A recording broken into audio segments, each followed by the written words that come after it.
अस्सलाम वालेकुम नाज़रीन, डॉक्टर दानिश रियल फोकस के साथ हाजिर है।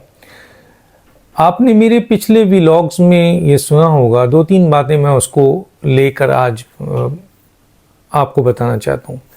देखिए, मैं पहले भी बता चुका था कि इमरान खान साहब 9 मई के केस के हवाले से उनका ट्रायल फ़ौजी अदालत में चलने की तैयारी की जा रही है। अडियाला जेल से इमरान खान को फ़ौजी जेल लाने की तैयारी की जा रही है।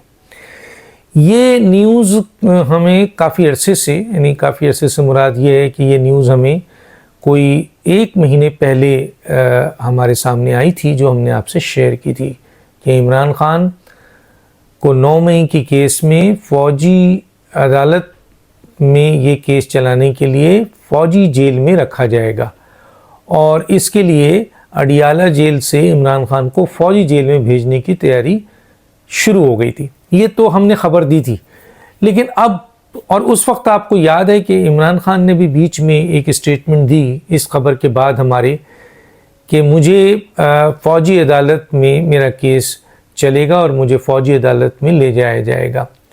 ये भी कोई 15 दिन पहले दी थी और मैंने 1 महीने पहले आपको ये बताया था।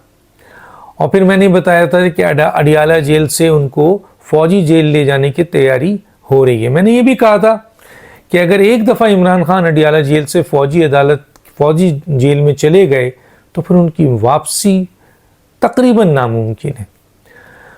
अब जबकि आपने देखा होगा कि ख़ुद इमरान खान की बहन ने भी ये स्टेटमेंट दिया है और हम इसको मोहर लगा रहे हैं कि इमरान खान को किसी दिन भी आप सुनेंगे कि इमरान खान को अडियाला जेल से फ़ौजी जेल ट्रांसफ़र कर दिया गया है और उन पर जो है वो फ़ौजी अदालत में मुकदमा चलाया जाएगा। और अब उसकी स्टेबिलिटी नहीं, अब उसकी कंफर्मेशन इस तरीके से है कि जो आपके इमरान खान और जनरल फैज़ गठजोड़ वो अब मंजर आम पे काफ़ी हद तक आ गया है। और मैंने कहा था कि अगर वादा माफ गवाह बन गए जनरल फैज़ तो फिर तो इमरान खान के लिए बहुत मुश्किलात पैदा हो जाएंगी।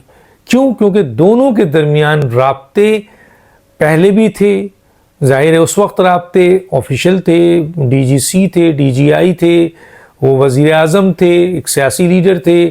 फिर बाद में जब ये DGI से हटे, कोर कमांडर हुए पेशावर, वहाँ पे भी इनके राब्ते थे। हालांकि ये भी आपके इमरान खान के साथ रहे।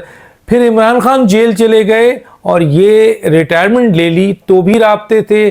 और जो मैंने कल बताया था कि एक ग्रुप की हैसियत से एक पूरा इन्होंने अपना एक ग्रुप सेटअप किया हुआ था जिसमें सरकारी मुलाजिम भी थे, जेलर भी थे, आपके जजेस भी हैं इसमें शामिल, और अब ब्यूरोक्रेट्स भी शामिल है और मीडिया पर्सन भी शामिल है, वकला भी शामिल हैं। और इस तरीके से आपके जनरल फैज़ से इमरान खान का मुसलसल राब्ता है।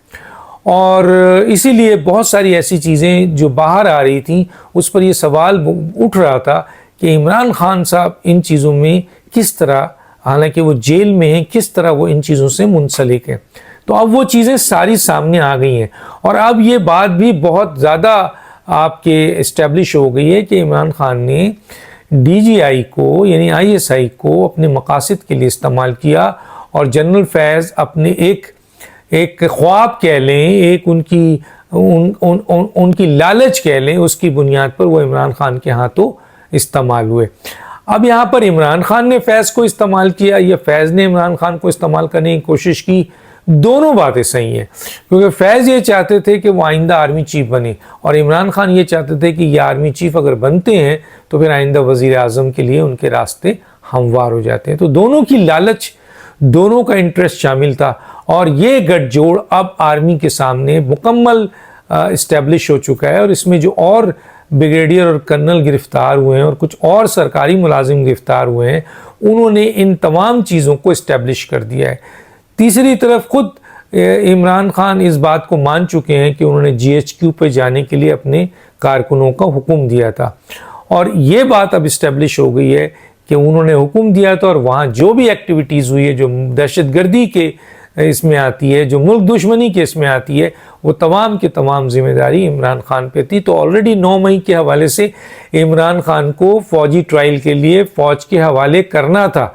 और अब मैं आपको जो न्यूज़ दे रहा हूँ यही है कि अब इमरान खान को आइंदा कहा यह जा रहा है, कोई बहुत बड़ी चेंजिंग नहीं आ गई। तो आज तक की न्यूज़ ये है कि इमरान खान को अब फ़ौजी अदालत में फ़ौज के हवाले किया जा रहा है। ये बड़ी ख़बर है, बहुत बड़ी ख़बर है। और इस खबर के हवाले से मैं समझता हूँ कि ये बात भी अपनी जगह है कि इमरान खान को अगर फ़ौज के हवाले किया तो फिर क्या इमरान खान फ़ौज से निकल सकेंगे? अडियाला जेल से तो वो नहीं निकल सके। और क्या होगा उसके बाद? तो इमरान खान का मुस्तकबिल जो है वो बहुत बहुत ख़तरनाक सूरत हाल है कि, और मुझे लगता ये है कि फ़ौजी अदालत में अगर इमरान खान चले गए, और अब जबकि तमाम शवाहिद सबूत और ख़ुद जनरल फैज़ भी अब गिरफ़्तार हैं, वो ग्रुप भी गिरफ़्तार है जो ये सब चीज़ें फैसिलिटेट कर रहा था इमरान खान को, वो तमाम बातें सामने आ गई। फिर आपने सुना होगा कि रऊफ़ हसन गिरफ़्तार हुए हैं, उनका इंटरनेशनल मीडिया से बराह रास्त था, पाकिस्तान के हवाले से, फिर इमरान के। तो ये सारी चीज़ें मिलकर, और ख़ुद इमरान का ये एग्री करना, तो ये सारी चीज़ें मिलकर ये इस बात को साबित करती हैं कि इमरान खान फ़ौजी अदालत में केस चलेगा और उनको सख्त तरीन सज़ा होगी।